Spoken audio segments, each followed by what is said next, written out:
back to the dais. It looks like we have Director Hersey and Director Clark online here.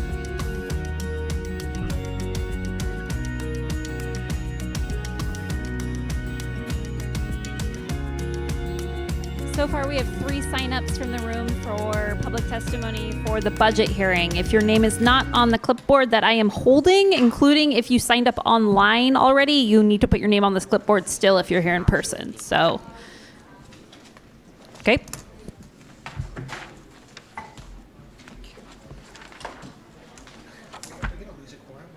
No, we got 2 people online, and we got Director Rankin. Right here. All right. This is President Top. I am now calling the board special meeting to order at 8:05 p.m. I'm going to start with the introductory remarks. We would like to acknowledge that we are on ancestral lands and the traditional territories of the Puget Sound Coast Salish people. For the record, I'll call the roll. Vice President Briggs, Director Clark, Present. Director Hersey, Here. Director Mizrahi, Present. Director Rankin, Here. Director Sarju, and this is President Top. So testimony signups have been accepted online for those testifying remotely. We also, Ms. Wilson-Jones has the clipboard, made an announcement if you're here to provide testimony. If you have not signed up on the clipboard, last chance to see her for the in-person testimonies. We will begin with in-person testimony and then move through the remote testimony. We have a general public testimony section during our regular meeting earlier, and this hearing will be for testimony related to the 25-26 recommended budget. Speakers will have 2 minutes of speaking time. As a reminder, written testimony is always accepted as stated on the agenda, and if you're unable to finish your comments, we invite you to provide those in writing. Once your name is read, staff will begin a timer and beep will sound when your time is exhausted. Ms. Wilson-Jones will read off the speakers. The first speaker tonight will be Yana Parker.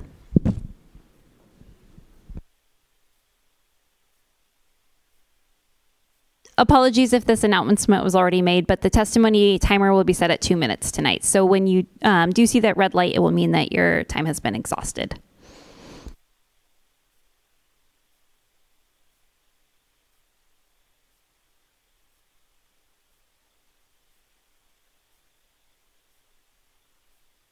We will restart your time here. We'll turn on your microphone so that way.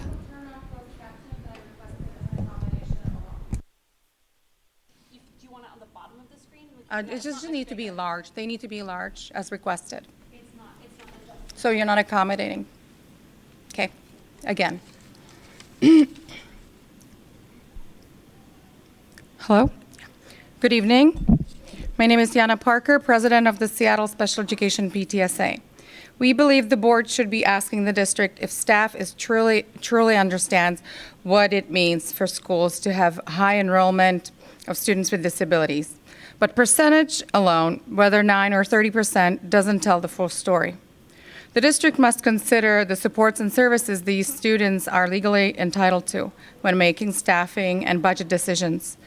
Is anyone actually considering students' needs, or is staffing treated as a math problem and a budget exercise? Disabled students require numerous legally mandated meetings involving school administrators and educators. The district assigned school administrators the role of 504 coordinators, yet now plans to reduce those very positions. How can schools with only 1 or 1.5 FTE administrators meet those demands? No wonder we're seeing burnout and leadership shortages. Enrollment is also being mishandled and handled in a discriminatory way. Students are denied access to their school of choice and based on solely the district's arbitrary assignments of special education programs. Students continue to be placed into segregated settings based on the number of IEP service minutes, and that's wrong and illegal. Under IDEA, students have the right to be educated alongside of their non-disabled peers to the biggest extent possible. And Section 504 guarantees them equal access to the same programs as every other student. We simply can't just talk about inclusion. Thank you for your time.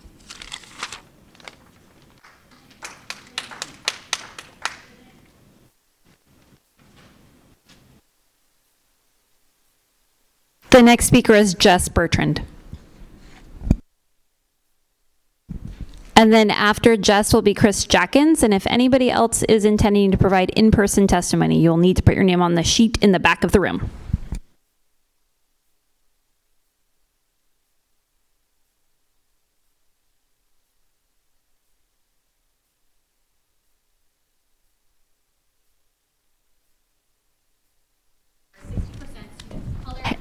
I'm going to pause you for just a second. Sorry, your microphone is not working. We will let you restart your time here. So sorry about that.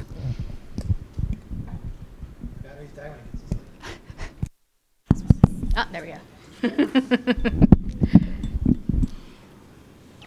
Apologies. Please go on. Hi, I'm Jess Bertrand, parent to 2 students at Olympic Hills Elementary. We're a large Title I school in Northeast Seattle. This school year, we have 486 students, roughly 55% low income, over 60% students of color, 22% students with disabilities, 8% houseless, 27% multilingual. We have extended resource, focus, and distinct special education classrooms. We are a vibrant, diverse, wonderful community committed to ensuring all of our students feel welcome, included, and loved. This current budget feels like a continuation of the same failing policies and priorities as last year. You haven't made any systemic changes to how you plan to operate. Rather, you delayed repayment of loans. When SPS reached out last year to ask about well-resourced schools, I was excited to hear that you were focusing on ultimately serving students and families furthest from educational justice. One thing that was clear from the conversations I was in was that every parent wanted as many resources as possible for their child, like PE, art, music, nurses, librarians, counselors, academic interventionists, and more. To meet these needs, you suggested closing schools and redrawing boundaries in a rushed and poorly thought out plan. It lacked clear communication to families and any flexibility. You talked about how you'd be saving money and closing schools, but not once did you talk about what remaining schools would gain. I ask for instead a proposal that does include school closures. However, to close schools, there should be a plan, both short and long term, to truly consolidate and integrate schools together, thus meeting the needs of all students without adversely impacting students furthest from educational justice. Integration should be well thought out and all aspects considered for impacted families, like flexibility in school choice, after school care, staffing positions, special education needs, and supports, just to name a few. As stated in our letter delivered to you and signed by families by Olympic Hills, John Rogers, and more, you're rebuilding schools without a plan to integrate surrounding schools to support the larger capacity of the new buildings, which further exacerbates low enrollment, budget shortfalls, and confuses families and erodes trust. Close schools, but do it right. Do it thoughtfully and provide all impacted parties, both families and educators, a transition plan to get us to the other side. Thank you. The next speaker is Chris Jackins.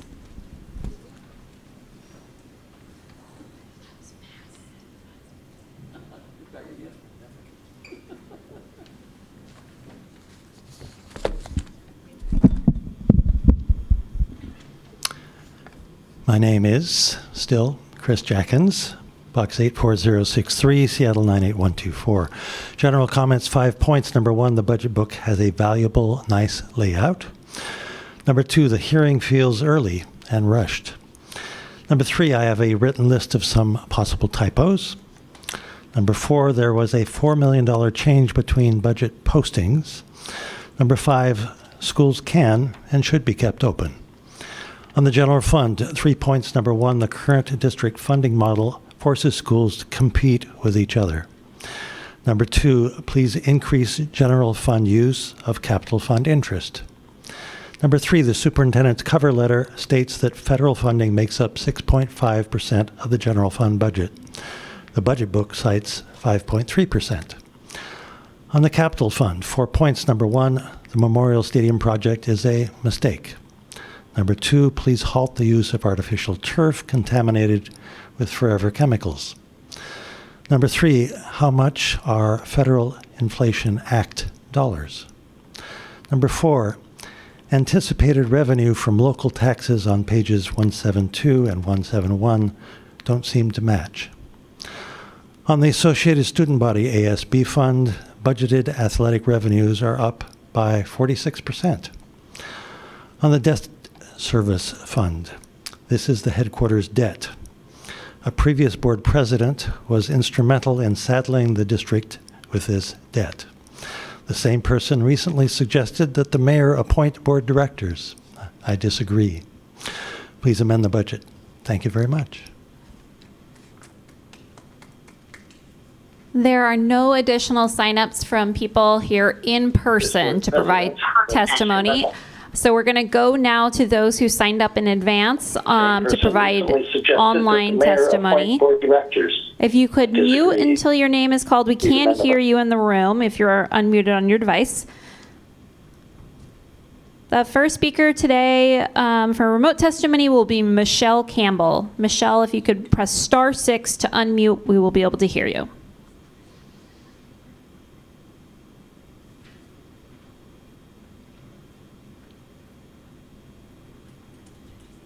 I'm not seeing Michelle's number online, so I'm going to move on to the next speaker. I will come back around. Again, you'll need to press *6 to unmute on the conference line. The next speaker is Manuela Sly.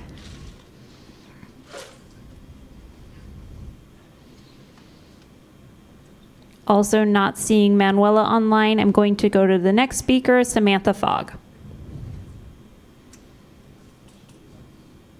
Hello, can you? We can hear you.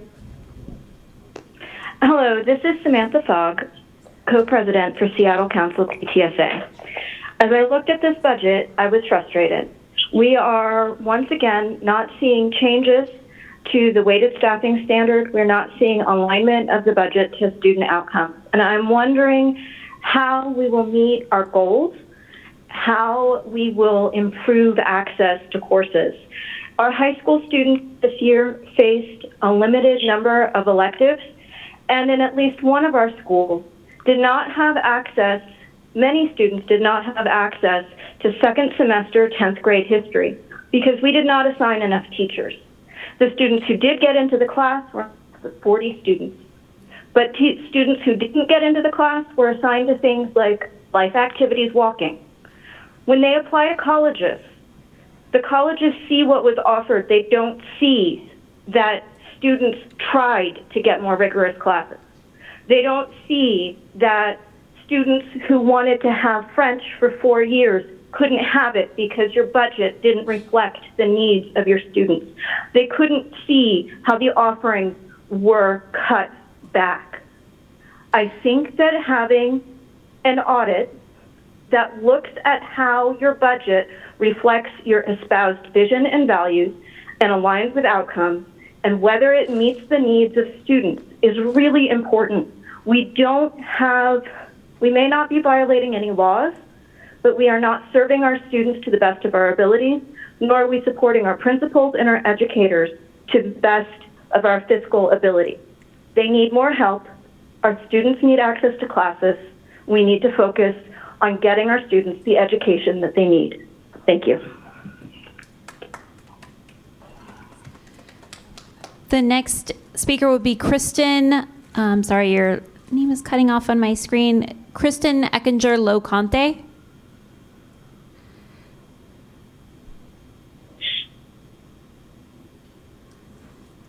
Kristen. Hi, can you hear me? We can hear you. Okay, great. My name is Kristen Eckinger-Loconte. I'm a parent of a fifth grader who's been at Cascade Parent Partnership since second grade. I've been on our building leadership team for the last 2 years, and this year I was on the BLT budget committee. Most of my comments are around Cascade specifically, but I assume that they will work for other schools as well.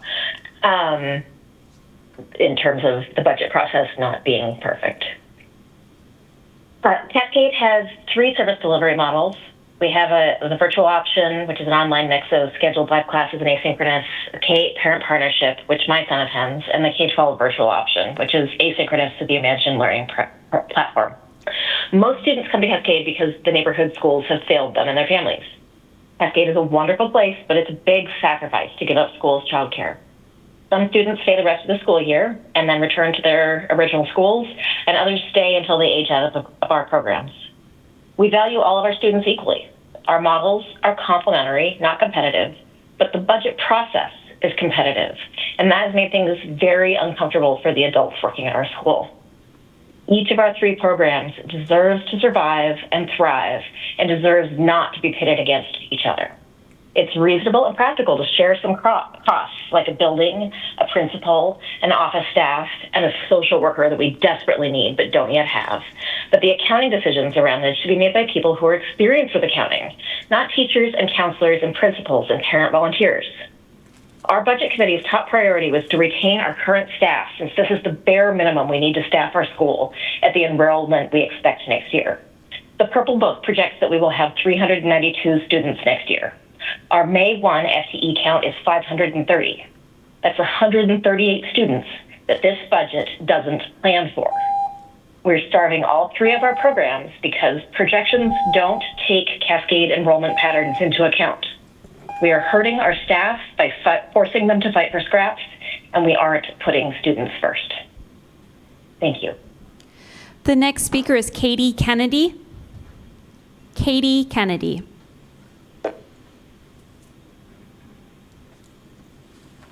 Katie, if you're online, please press *6 to unmute. Okay, can you hear me now? We can hear you. Great, thank you so much. Again, my name is Katie Kennedy. I'm a parent of a Mercer Middle School 6th grader and a 9th grader at Cleveland High School, and I am giving testimony right now regarding Cleveland High School. As I understand it, SPS lifted the enrollment cap that was placed this spring on Cleveland High School's incoming fall 2025 freshman class. Thank you. Now, though, the budget is based on February enrollment projections, but our anticipated enrollment is within 20 of the incoming class last year. We are looking at being short 3 teachers, 0.2 FTE of a counselor, and 1 assistant principal. We are losing teachers and staff who are members of the community now and have the experience and training to operate efficiently within the Cleveland system. This is a short-sighted move and doesn't serve the students who will start at a school in the fall that is short-staffed. When we can avoid that problem by acting now, please adjust the budget now to reflect updated enrollment. Thank you. The next speaker is Louise Wackerman.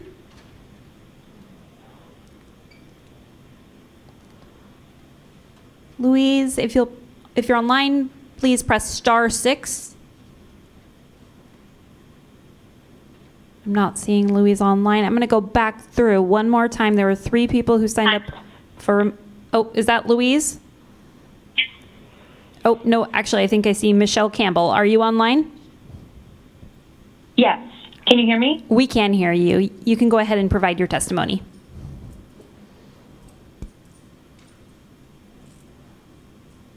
I think you're now muted, so if you could press *6, it will unmute.